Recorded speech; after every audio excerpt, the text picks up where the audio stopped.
Welcome to the Deep Dive. Today we're tackling something really important, but often hidden. Sibling sexual abuse, or SSA. Exactly. It's surprisingly common, yet it seems to fly under the radar quite a bit. Massively underrecognized and definitely understudied. So today, we're diving into a major scoping review that basically mapped out all the current research. Trying to get a clearer picture. Right. We want to pull out the key facts, see where the gaps are, and honestly challenge some common ideas about this. Okay, let's unpack this. Yes, dude. First off, the sheer prevalence. The review mentions studies finding rates between, 1.3% and 7%. That's right. And if you think about that on a national scale? You're talking millions potentially affected in places like the UK or the US. Absolutely. And those are likely underestimates. Official records, they barely scratch the surface. It's much more frequent than people think. Definitely.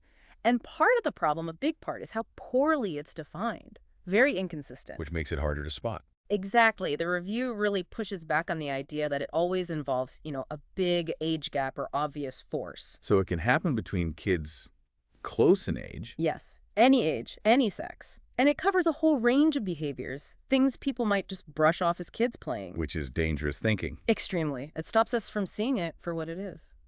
Abuse. Okay, here's where it gets really interesting. Challenging those assumptions again. We often think male perpetrator, female victim. That's the common picture, yes. But the review found plenty of cases with girls responsible and boys being harmed. And the ages involved are, startling. They really are. Harm can start from infancy, literally 0 years old. And the child responsible might only be 5 or 6. 5 or 6. And it doesn't necessarily stop in childhood. No, tragically, it can continue right into adulthood, and it's often not just a one-off thing. Right, you mentioned duration. Yes, the review found it's often sustained. We're talking years, sometimes up to 10 years. 10 years. And hundreds of incidents in some cases. So forget the idea of isolated events. And the type of abuse varies widely, too. Hugely. From exposure, things like showing body parts, right through to penetration and even sexual torture.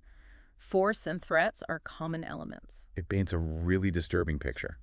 Which leads to the question, why is it so hidden?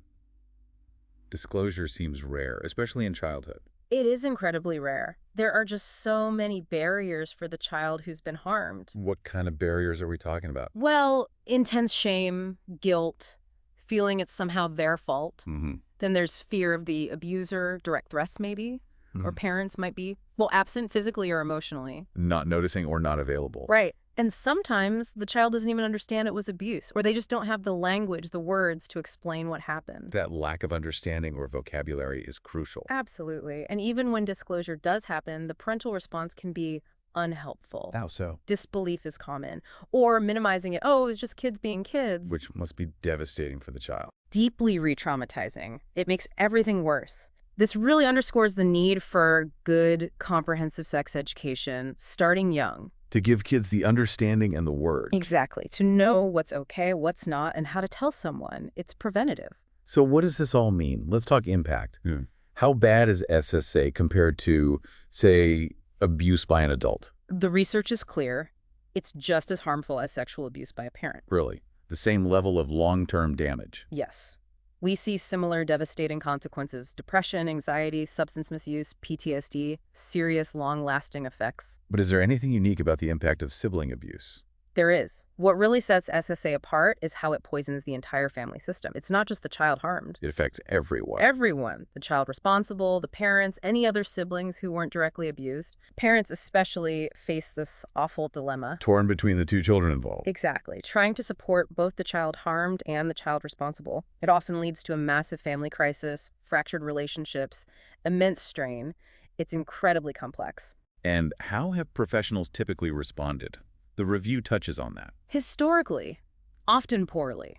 Minimizing it, like we said, dismissing it as rivalry or normal exploration. But that's changing. Thankfully, yes. Specialists now see SSA for the complex, multi-layered issue it is. So what's needed now? A joined-up approach, multidisciplinary, involving different professionals and, crucially, focusing on the whole family. We desperately need more research, consistent definitions across the board, and interventions that are actually tested and proven to help the entire family unit.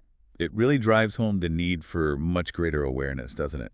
both in public and among professionals. Absolutely critical. So as we wrap up this deep dive, here's something to think about. Knowing what we've discussed today, how might that change how you see things? Yeah. Maybe how you view interactions between children or family dynamics, or even how crucial early education is for keeping kids safe. Something to consider.